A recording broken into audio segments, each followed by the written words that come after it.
Salut, c'est Patrick de Dougs. Bon, aujourd'hui, on va étudier les formes de rémunération. La plupart des personnes pensent que les seules rémunérations, c'est les salaires ou les dividendes. Non, il y a plein d'autres formes de rémunération. Du moment que ça tombe dans ta poche, tu vas vite comprendre effectivement que c'est une rémunération. Avec moi, j'ai 4 invités. J'ai Hakim d'Uberzone. Salut Patrick. J'ai Émilie, expert comptable. Salut Patrick. Naïma, avocate fiscaliste. Bonjour. Et David, notre responsable du département juridique. Bonjour Patrick, bonjour tout le monde. Bon, alors les formes de rémunération, on va commencer. Alors ces formes de rémunération, on va parler que de formes de rémunération légales, qu'on soit bien d'accord. D'accord ? C'est un truc important parce qu'on pourrait penser à autre chose. Mais ces formes de rémunération, souvent, sont mal comprises. La plupart des personnes pensent que le salaire, ça va donner quelque chose, et les dividendes, ça donne quelque chose. Mais en fait, il y a plein de moyens pour pouvoir améliorer son quotidien. La première, on va parler des notes de frais. Parce que, il me plaît à le dire, que trop souvent, les personnes, effectivement, ne comprennent pas ce que c'est un remboursement de notes de frais. Note de frais, c'est de se rembourser quelque chose que l'on a payé à titre personnel et qui concerne l'entreprise. Et Dieu sait qu'il y a plein de choses qu'on achète à titre personnel et qui devraient être sur le compte de la société. En commencer par ça, par exemple un smartphone, ou tout bêtement la coque qui va avec. On va dire c'est pas grand chose, ça fait, je sais pas combien ça vaut, 40 balles aujourd'hui je pense, une coque chez Apple. Au cumul ça va vite. Ça va très vite, mais c'est 40 €, qu'on soit très clair. Ces 40 €, ils t'ont pas coûté 40 €. Non. Ils t'ont coûté 60, 70, parce qu'il a fallu que tu payes des charges sociales dessus, il a fallu que tu payes la CSG, il a fallu éventuellement la flat tax, il a fallu payer de l'impôt sur le revenu dessus. Donc finalement, généralement, ça coûte de 1 à 2, c'est-à-dire qu'en fait, les 40 t'ont coûté 80 €. Alors que de l'autre côté, tes 40 balles, tu aurais pu récupérer la TVA et tu aurais pu économiser soit l'impôt sur le revenu si tu es en impôt sur le revenu, soit de l'impôt sur les sociétés. Donc, c'était juste pour dépeindre la situation et bien comprendre en fait l'intérêt que même les petites choses, pris jour par jour, finissent par être hyper importants dans la vie d'une entreprise. Alors, on commence par quoi ? Par les notes de frais. Et on va commencer peut-être par dire que quand on crée sa société, on pourrait faire 2-3 bricoles. Donc ça ne s'adresse pas aux micro-entrepreneurs, je suis bien désolé, mais ça ne s'adresse pas aux micro-entrepreneurs. On va parler simplement des gens qui sont en bénéfice réel, et on va parler des choses qu'on pourrait vendre directement à sa société. C'est-à-dire que j'ai mon siège social, je suis chauffeur VTC, j'ai une jolie modèle S Tesla avec moi par ailleurs. C'est Hakim qui l'a pris, une voiture fantastique. Encore une fois plus, j'en ai jamais vu d'aussi belle. De façon très concrète, qu'est-ce qui peut se passer ? Tiens, est-ce que cet objet-là, si je l'achetais, je pourrais le mettre dans ma société ? Dès la création de l'entreprise, il y a énormément de choses qu'on va pouvoir mettre dans la société. Évidemment, quand on est chauffeur VTC, la première chose à laquelle on doit penser, c'est le véhicule. Oui. Voilà, puisqu'on va pouvoir le vendre à la société. En fait, quand on dit vendre à la société, on pourrait s'attendre à ce qu'il y ait un échange d'argent. En fait, quand on est en société, c'est pas forcément le cas. On peut vendre des choses à sa société, et en fait, on va les comptabiliser. En fait, on va dire, ma société me doit de l'argent. Elle a une dette envers moi, et on va la comptabiliser dans son compte courant d'associé. Tout ça, ça va permettre effectivement de récupérer un certain nombre de frais. Alors, dès la création de l'entreprise, il y a un certain nombre, on a parlé du véhicule, mais il y a tout ce qu'on a pu engager avant. Déjà, les frais de création ou les frais de formation, on sait qu'il y en a. Des fois, ça peut vite coûter 400, 500 €, on en parlait. Donc tout ça, ça peut vite s'accumuler. Tout ça, on va pouvoir les passer sur la société pour récupérer avec tout ce que tu as dit, les éléments liés à la TVA. Petit point de particularité, si jamais vous envisagez de créer une société, dès que vous commencez à avoir des factures qui vont être attachées à l'activité professionnelle, pensez à mettre les factures au nom de la société qui va être créée. Parce que, outre le fait qu'on va pouvoir les mettre rattachées à la société, on va pouvoir aussi aller récupérer la TVA. Mais oui. Et ça, c'est un point sur lequel trop souvent on oublie. Puis après, c'est pas toujours évident de rappeler les fournisseurs, de dire en fait, est-ce que vous auriez pu me mettre le nom de la société ? Voilà. Alors évidemment, ça implique d'avoir une idée du nom de la société assez rapidement. Mais déjà, dès le démarrage, effectivement, on peut faire toute cette optimisation-là qui va être avantageuse. Bon, là, de façon très concrète, je vends, si je m'installe comme VTC, je vends mon téléphone portable que j'ai nécessairement à ma société. Ok ? N'oublie pas ton attestation de vente. N'oublie pas ton attestation de vente. Je fais une note de frais. Voilà, on fait toujours l'attestation de vente, mais c'est vrai qu'on a tendance à oublier du matériel parce que tu penses au téléphone, mais souvent tu exerces chez toi. Donc il peut y avoir un bureau que tu possédais déjà avant, ton ordinateur ancien, tout ça. Ton imprimante. Une chaise. Voilà, tout ce que tu utilises, par exemple. Tu fais ta petite liste et tu vends tout ça au prix d'occasion. Au prix de l'occasion, tu peux pas le vendre au prix du neuf s'il a 3 ans. Donc au prix de l'occasion, tu fais ta petite attestation de vente où tu vas bien lister ligne par ligne quel est le matériel que tu as vendu, à quel prix tu l'as vendu. Voilà. Comme ça, si jamais il y a contrôle de l'administration, tu as quand même une preuve des éléments que tu as. Tu fais un apport matériel à ta société que tu récupères en monnaie. Sous forme de compte d'associé ensuite. Voilà, ouais. Et c'est une cession que tu fais, c'est-à-dire que c'est désormais la société qui en est propriétaire définitivement. Ça signifie effectivement aussi vendre sans TVA, puisqu'un particulier, je rappelle, ne fait pas de TVA. Je voudrais juste ajouter un point là-dessus, parce que je sais que les chauffeurs ETC se posent souvent cette question. C'est si j'achète un costume ou des vêtements un peu classe, par exemple, parce que ça peut être sympa de bien présenter, des fois on veut se mettre un peu de son 31, est-ce qu'on peut le faire payer par la société ? Ça, malheureusement, c'est quand même un peu compliqué aujourd'hui de le faire passer sur la société. Il faudrait que ça soit estampillé au nom de la société. Un petit flocage. Ça peut se faire, mais aujourd'hui, c'est vrai que c'est rarement fait, puisque souvent, on n'a pas forcément envie de ressortir avec. La technique, c'est s'appeler Lacoste au niveau de sa société pour pouvoir passer. Tu m'as enlevé la même, j'allais dire Boss. ma société s'appelle Boss. Et j'achète que du Hugo Boss. Voilà, t'as trouvé la solution. Juriste oblige, je suis obligé de vous dire non, messieurs et mesdames, puisque pour rappel, quand vous créez votre entreprise, vous devez vérifier que le nom que vous allez utiliser ne fait pas l'objet d'un dépôt de marque en termes de propriété intellectuelle et n'est pas déjà le nom d'une entreprise utilisée. Puisque si jamais vous faites ça, typiquement, Lacoste, Hugo Boss, ils vont vite vous écrire. Boss avec un E. Et je dis que c'est parti au lavage. Malheureusement, ça ne marchera pas. Il peut y avoir une confusion. Ils sont en droit de vous écrire et de vous dire qu'il faut changer de nom, sinon je vous poursuis en justice. Bien sûr. Et alors, ce n'est pas de la juridique fiction, puisque nous, on l'a vu dans nos clients, il y a des clients qui sont venus vers nous, qui n'avaient pas créé l'entreprise chez nous, qui n'ont pas forcément eu le bon conseil sur ça. Chez nous, on fait les vérifications et ils ont reçu des courriers de marques, d'entreprises dont les marques étaient déposées, qui leur ont dit c'est soit vous changez de nom, soit je vous poursuis en justice. Et le problème, c'est que changer de nom d'entreprise, ça coûte de l'argent. Ok, bon, on a oublié de dire un point aussi, c'est que non seulement ça permet d'avoir de l'argent gratuitement, puisqu'on ne sera pas imposé à titre d'impôt sur le revenu, mais ça permet aussi à la société de réduire son bénéfice, puisque ce téléphone portable va être amorti. Cette table va être amortie, ça va permettre effectivement de générer de nouvelles charges qui vont réduire le bénéfice imposable. Donc on a parlé de notes de frais, on pourrait parler des bouquins, un petit point aussi, Patrick. Parler des formations aussi que l'on a pu faire. Il n'y a pas d'impact au niveau de l'impôt sur le revenu, donc c'est pas négligeable. Parce que finalement, si c'est une grosse somme qu'on récupère au fur et à mesure, c'est assimilé à de la rémunération, sauf qu'heureusement, comme c'est de l'argent qu'on récupère, on ne paiera pas l'impôt sur le revenu, donc rien à déclarer aussi. On ne le déclare pas. Exactement. Donc c'est des points qui sont hyper important. Et on a parlé des notes de frais, on pourrait parler aussi qu'on peut aménager son bureau chez soi. Ça n'interdit pas de passer un petit coup de peinture à l'intérieur, de mettre un joli tableau et puis de s'acheter un siège digne de ce nom pour pouvoir le faire. Parce que, encore une fois de plus, je rappelle que l'administration fiscale ne peut pas s'immiscer dans la gestion des entreprises. S'immiscer dans la gestion, c'est pas à elle de décrire la taille de la voiture que l'on doit avoir, c'est pas à elle de décrire le confort dans lequel nous souhaitons vivre.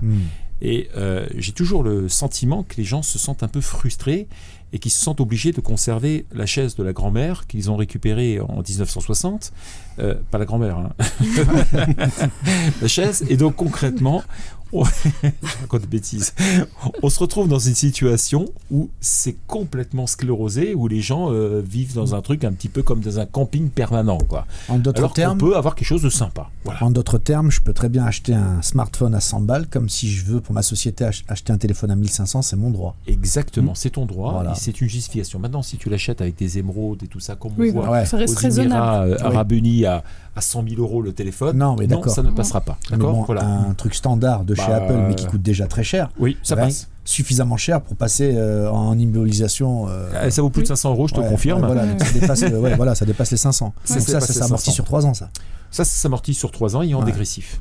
Donc ça amortit très rapidement, ça te permet de payer moins d'impôts, et puis ça te permet toujours de vivre, je dirais, avec du matériel qui te semble confortable dans ton activité professionnelle. C'est pas l'administration de dire il te faut un truc chinois à 100 balles. C'est pas eux de le dire. Et puis les VTC, c'est quand même des professions qui vivent beaucoup sur les applications, et c'est important qu'ils puissent aussi effectivement avoir des outils performants qui leur permettent de travailler confortablement au quotidien. Des appareils qui chauffent pas. Exactement. Et puis un chauffeur VTC, souvent il n'a pas un téléphone. Souvent il en a au moins 2 téléphones, c'est ça, pour gérer. Des fois ils ont même les applications lancées en même temps sur les GPS et tout. Les GPS, etc. Même la connexion 5G aussi, ils ont besoin d'avoir des offres, des abonnements performants aussi, bien sûr. Et tout ça, il faut le mettre au nom de la société. Clairement. Alors, il y a une petite astuce, je vais te la donner. Je tairai le nom des opérateurs qui ont tendance à majorer de 20% les professionnels. Donc, il y a une grande technique, c'est que tu vas changer ton adresse et tu marques le nom de ta société en dessous. C'est-à-dire que c'est ton nom et après, tu marques le nom de la société et tu restes sur un truc particulier, mais au nom avec une facture en bonne et due forme qui va te permettre de récupérer directement la TVA et tout ce qui va avec. D'accord, donc quand tu souscris... Tu as dit qu'on restait sur le légal, Patrick ? C'est légal, ce que je dis. C'est légal d'un point de vue fiscal. Je trouve que les opérateurs exagèrent, sous prétexte qu'on récupère la TVA, et d'ailleurs certains ne récupèrent pas la TVA, bien sûr. Et ils n'hésitent pas à majorer. Donc, les abonnements pro, quoi. Exactement. Donc quand tu souscris en tant que particulier. Oui. Tu donnes les coordonnées bancaires de la société. Oui. Et tu fais écrire sous ton nom patronymique le nom de la société. C'est ça. Ok, bon à savoir. Et comme ça, tu as tout ce qu'il faut, c'est-à-dire tu as le nom de la société. Donc il y a ce qu'on appelle une appartenance de la facture pour la personne, et donc elle s'est bien identifiée pour le nom de la société. Encore un petit exemple tout simple. Le chauffeur VTC a son bureau, son poste informatique à la maison, etc. Il a le droit de mettre une cafetière et acheter des capsules de café pour pouvoir boire du café et faire passer ça dans la société. Alors, la réponse est oui. Bien évidemment, en cas de contrôle fiscal, c'est le genre de truc, effectivement, où il y aura une discussion qui va s'instaurer pour savoir quelle est la partie qui est à titre personnel et la partie à titre professionnel. Autour d'un café, quoi. Autour d'un café. Discussion. La problématique, c'est tu invites l'inspecteur fiscal à boire un café professionnel, pas particulier. Bien évidemment, et en tant que tel, la fiscalité, c'est une affaire, c'est une histoire économique que l'on doit travailler. C'est-à-dire, c'est quelle est l'histoire que tu veux donner autour de cette cafetière. On pourrait prendre un autre objet, bien évidemment. Bien sûr. Est-ce que cette cafetière est là pour pouvoir accueillir des personnes ? Ça se fait, tu peux accueillir un collègue de travail, le faire venir, manger, etc. C'est les choses qui se pratiquent, au même titre que tu peux inviter quelqu'un au restaurant, tu peux aussi inviter quelqu'un chez toi et mettre en charge un certain nombre de choses. C'est quelle est l'histoire que tu écris avec. Si ton histoire, c'est dire... c'est mes enfants qui n'arrêtent pas de boire du café, ça c'est pas déductible. Bien sûr. D'accord, qu'on soit très clair, puisque tes faut enfants n'ont rien à voir. éviter les capsules Nesquik. Voilà. Le Benco et compagnie, c'est terminé. On arrête tout de suite. Mais à partir du moment où tu as une histoire économique qui se travaille là-dessus, eh bien, ça qui justifie, quoi. Après, il y a des volumes qui alertent ou pas l'administration fiscale. Si, 50 doses par jour. Faut rester raisonnable. Si vous êtes VTC, que vous avez fait des déplacements partout avec des ICA, et derrière vous dites, ah oui, mais en fait, j'ai aussi consommé 50 capsules de café chez moi. Mais comment vous avez fait pour être à la fois chez vous pour boire du café? Vous avez rempli des thermos. Tu fais ton thermos avec tes capsules. Il faudrait que tu aies le sentiment d'être un peu énervé et ça marchera, à mon avis. Bon, donc ça c'était le point. Bien évidemment, on va parler des versements des ICA. Ouais. Parce que ça, c'est un grand sujet chez les VTC. J'en profite pour dire qu'on a fait une vidéo spécifique sur les indemnités kilométriques. Mais allez, en quelques mots.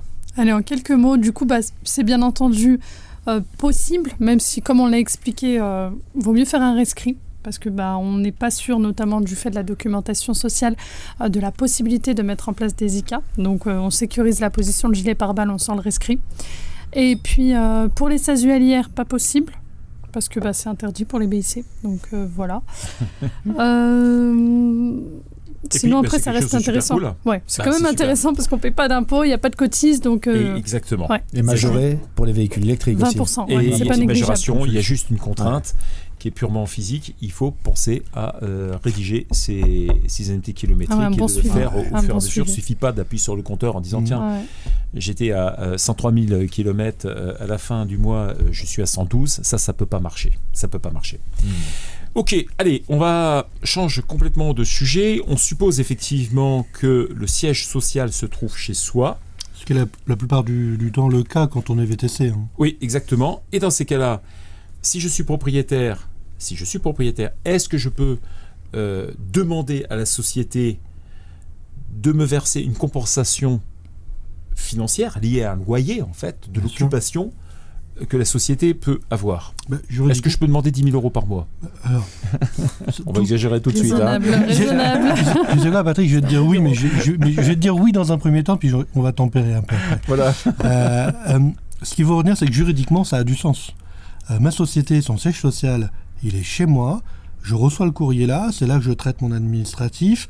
Donc j'utilise au moins une partie de cet espace immobilier à des fins professionnelles. Ouais, ce que tu es en train de me dire, c'est que si j'étais chez un voisin de l'autre côté de la rue, il me demanderait bien de l'argent pour pouvoir faire ce genre de choses. Exactement. Si je devais louer un bureau pour faire mon administratif, on est d'accord que ça ne serait pas gratuit. Ouais. Enfin, ou alors vous avez des plans que je n'ai pas. Et c'est un point qui est super important là, que tu signales.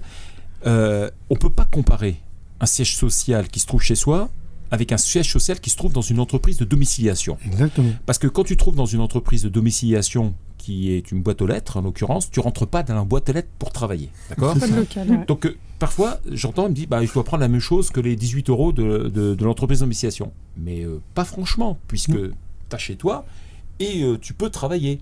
Et encore une fois de plus, ce n'est pas l'administration fiscale de décider que tu dois bosser dans ta voiture ou que tu peux décider de travailler chez toi. Parce que honnêtement, je comprends que beaucoup de chauffeurs aient tendance à pouvoir manipuler leur téléphone portable en attendant l'arrivée d'un client, mais de façon très concrète, tu es quand même mieux assis chez toi que dans une voiture, quel que soit d'ailleurs le niveau de confort qu'elle peut avoir. On le disait, même par exemple pour consulter des fois les plus loin dans sa compta avec les outils qu'on peut avoir comme Doobs, c'est toujours pratique d'être chez soi, avoir un PC pour faire tout ça. Exactement. Et donc à partir de là, nous on va avoir une approche très réaliste.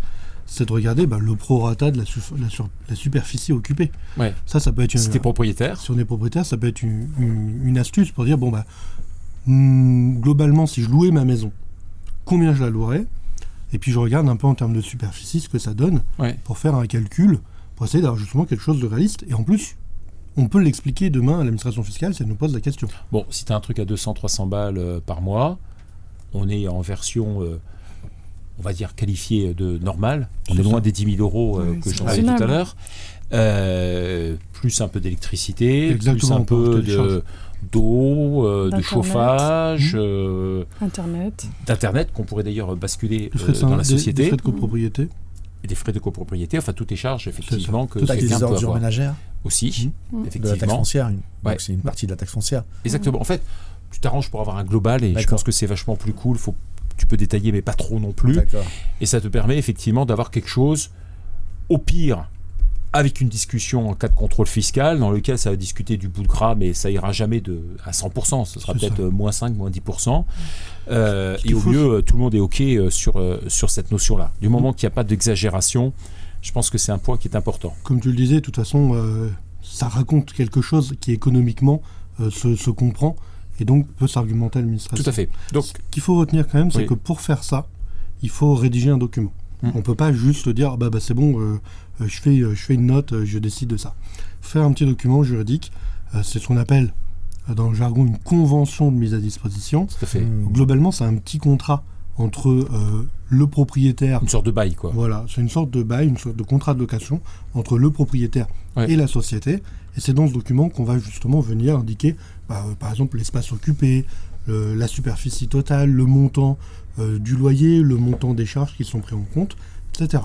Comme ça, le jour où ça va justifier la comptabilité, ce qui est important.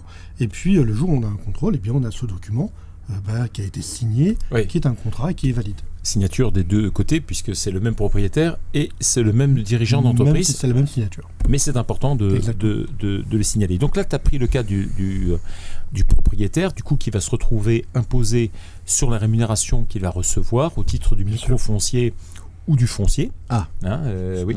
C'est la question que je voulais poser. De l'autre côté, beaucoup de personnes l'oublient. Beaucoup de personnes l'oublient, mais il y a une imposition, c'est-à-dire que si tu récupères 100, tu vas déclarer 100, mais que 70 seront retenus, pour en parler, en micro-foncier. Exactement, où tu prends du foncier à l'état pur, et dans ces cas-là, tu fais ce qu'on appelle une 2044, c'est un formulaire supplémentaire à ta déclaration d'impôt sur le revenu, la 2042, et dans ces cas-là, tu vas indiquer toutes les charges, effectivement, donc des bouts de charges à droite, à gauche, etc. Tu peux même mettre les intérêts d'emprunt. C'est un calcul qu'il faut se faire. Sachant que quand on passe de mémoire de micro-foncier à foncier, je crois que c'est une option de 2 années, je crois, de mémoire, ou 3. J'hésite entre 2 ou 3. Je ne sais plus très bien, donc il y a un petit calcul quand même à Mais tu es engagé, faire. oui. Mais tu es engagé, voilà, c'est ça. Bon, micro-foncier, au moins on est dégagé. On n'a pas pris le cas de la location, cette fois-ci, on est locataire. Et dans ces cas-là, même superficie, on prend toutes les distances, etc. En règle générale, on peut dire que c'est 30%. Tout pareil. À peu près. Alors, si on a un château de 5000 m², on va peut-être hésiter à prendre 30%, mais globalement, pour les habitats normaux, 30% semble un petit peu la norme. Sachant qu'on n'est pas... la période du Covid nous a appris qu'on pouvait travailler partout, dans un appartement, y compris aux toilettes. Donc concrètement, il y a un point qui est hyper important, c'est que la plupart des gens imaginent que c'est forcément un lieu précis. Je veux dire, tu te retrouves dans un studio de 20 m² où tu es tout seul, tu n'as pas une chambre à part et tu ne peux pas déterminer un endroit clos. S'il n'y en a pas, il n'y en a pas. Et c'est pour ça que les 30% viennent assez facilement sur ce genre de situation. Oui, tu ne vas pas commencer à mettre des bandes au sol en disant ça c'est à la société, ça c'est à moi. Non. Et donc, alors là, tu es en location cette fois-ci. Donc là, c'est super simple puisque tu vas prendre un pourcentage du montant de ton loyer. Exactement. Et tu vas le coller directement. Il y a un point potentiellement qu'il faut quand même tacler, c'est que le sous-loué, là on parle en réalité de sous-location, il faut que le propriétaire soit d'accord. Oui. Alors ça, on avait fait une vidéo avec Naïma sur ce sujet-là. C'est un truc assez extraordinaire, je trouve. Dans le sens où tu as le droit de mettre ton siège social chez toi, même si le propriétaire n'est pas d'accord. Oui. Pendant 5 ans. Pendant 5 ans. Et de façon très concrète, le propriétaire n'a aucune idée de savoir si tu demandes de l'argent ou pas. C'est impossible. Parce que cette sous-location, elle peut être financière, mais à aucun moment on peut le savoir. Donc fiscalement, tout est géré, tout est propre, tout est net, tout est carré. Et tout est carré. Bon. Donc moi, je ne vois pas de problème particulier. Donc, concrètement, fiscalement parlant, là, il y a un grand changement. On avait discuté dans cette vidéo avec Naïma. C'était de savoir, effectivement, si on louait nu. Alors, louer nu, ça signifie louer un logement sans tenir compte des meubles qui sont à l'intérieur, ou de le louer meublé, ça veut dire déjà avec des bureaux, un certain nombre de choses. La différence, c'est un taux, c'est un pourcentage d'abattement qui est différent selon qu'on est en location vide ou en location meublée. Et ce qu'on veut dire, c'est qu'il ne faut pas le faire meubler. Oh, c'est moins intéressant. C'est moins intéressant parce que là, on risque de te faire une déclaration de BIC, micro BIC, et de devoir déposer quelque chose. Alors que lorsqu'on loue nu, on est dans une sorte de micro BNC qui ne nécessite pas spécialement de s'enregistrer en tant que tel. C'est pas une activité commerciale. Ce n'est pas une activité commerciale. Donc ça, c'est la ruse suprême. D'un côté, on est obligé, de l'autre côté, on ne l'est pas. Et ça change beaucoup de choses. Donc c'est pour ça qu'il faut faire très attention. Donc tu nous as prévenu, Naïma, que l'administration fiscale, ces temps-ci, cherchant de l'argent de tous les côtés. Ils nous ont sorti depuis l'année dernière la déclaration des biens immobiliers. C'est-à-dire que quand on sous-loue à notre société, en tant que propriétaire ou même on est obligé de déclarer l'entité à qui on sous-loue. Et du coup, on peut avoir la mauvaise surprise de recevoir une taxe d'habitation sur les résidences secondaires. Oui. C'est hautement intellectuel. Là, je vois. Et donc, En revanche, ça peut être remis en cause pour multiples raisons. Faut le contester, pour faire simple. Il y a plusieurs raisons. On essaye, mais après, c'est assez récent. On espère que ça va bouger. C'est un petit peu aberrant. Donc ça, c'est un risque, effectivement, de se retrouver requalifié de résidence secondaire. En tout cas, pour la partie louée. Pour la partie louée. On marche sur la tête. Clairement, l'administration fiscale inonde tout le monde de résidences secondaires. Même donc c'est un nouveau, y compris les étudiants. Donc c'est un nouveau concept qu'ils viennent d'inventer. C'est les résidences secondaires pour tout le monde. Donc tous les Français bientôt auront une résidence secondaire et se retrouveront. Donc là, il faut contester. Il faut dire non, je ne suis pas d'accord et expliquer les raisons pour lesquelles on ne peut pas y à la fois travailler et être dans une résidence secondaire à la fois. Bon, c'est le plaisir aussi de travailler, tu vois, tu es en résidence secondaire de façon permanente. C'est les vacances. C'est les vacances de façon permanente, on est bien d'accord. Alors, on va terminer sur des petits trucs simples à mettre en œuvre, parce que c'est vrai que on parle beaucoup d'épargne salariale. L'épargne salariale, c'est plutôt des personnes qui ont des salariés. Or, l'activité de VTC ne se prête pas trop à prendre des salariés, ça existe aussi, mais c'est quand même pas trop le cas, donc on va s'adresser quand même à la quasi-majorité, quasi-exclusivité de tous les chauffeurs VTC. Il y a des trucs simples à mettre en œuvre qui peuvent faire plaisir au conjoint et la conjointe, c'est les CESU, les chèques emploi service universel. Ça c'est cool. Alors, c'est quoi ce bazar? Déjà, qu'est-ce que ça ouvre droit à des prestations de services. Donc on pense notamment au jardinage, à la garde d'enfants, aux prestations ménagères. Et du coup, on peut payer en chèque CESU. Et l'avantage, c'est qu'on n'est pas imposable à hauteur de 2421 €. Pas de cotise et pas d'impôt sur le revenu. Donc ça peut être un complément de revenu qu'on utilise pour payer des prestataires. Donc pour faire simple, la société achète des chèques qui s'appellent des CESU, les donne aux dirigeants, et les dirigeants, ils en font ce qu'ils en veulent. Voilà. Donc je prends ces 2400 sur mon chiffre d'affaires. Non, sur ta trésorerie. C'est une charge, donc du coup je fais baisser mon chiffre d'affaires, donc je fais baisser mon impôt. Économie d'IS. Et j'en profite pour faire travailler quelqu'un chez moi dans le jardin, dans le repassage, dans le ménage, dans la garde d'enfants, etc. Et toi, tu payes 0 d'impôt sur le revenu, 0 de charge sociale dessus. C'est un peu comme si tu prenais un petit supplément de salaire, mais sans cotisation sociale et sans impôt sur le revenu. En général, 421 balles pour une année, ça correspond souvent à un salaire mensuel.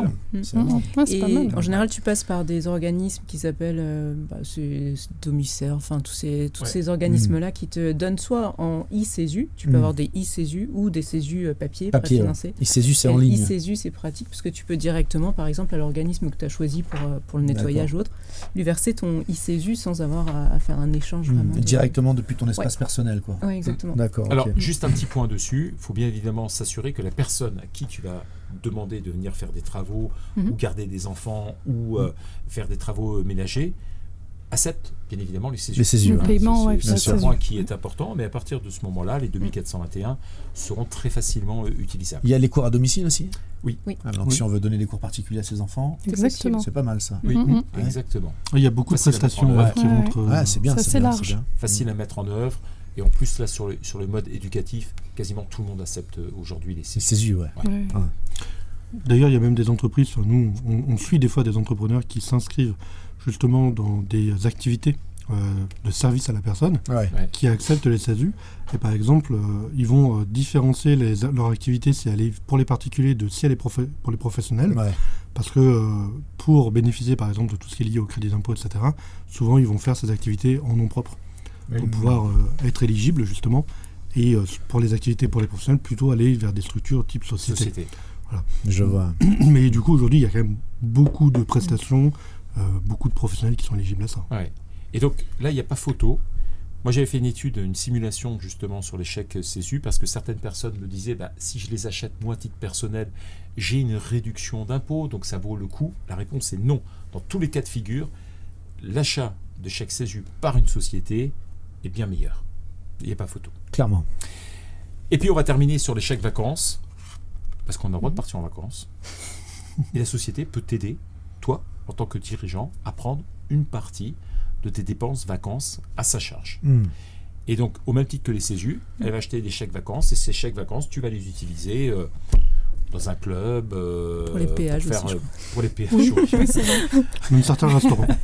Dans certains restaurants, tu peux les utiliser. Certaines activités aussi. Etc. Donc ça, c'est... Et là, Pour chiffrer alors, parce qu'on a chiffré les CESU. 2421. 530 pour les chèques vacances et 2421 D'accord. pour les CESU. 530 € dans l'année. Par an. Ouais. Globalement, tu as 3 000 € que tu peux avoir. Tu prends directement dans ta société. Enfin, c'est un schéma, hein, bien évidemment.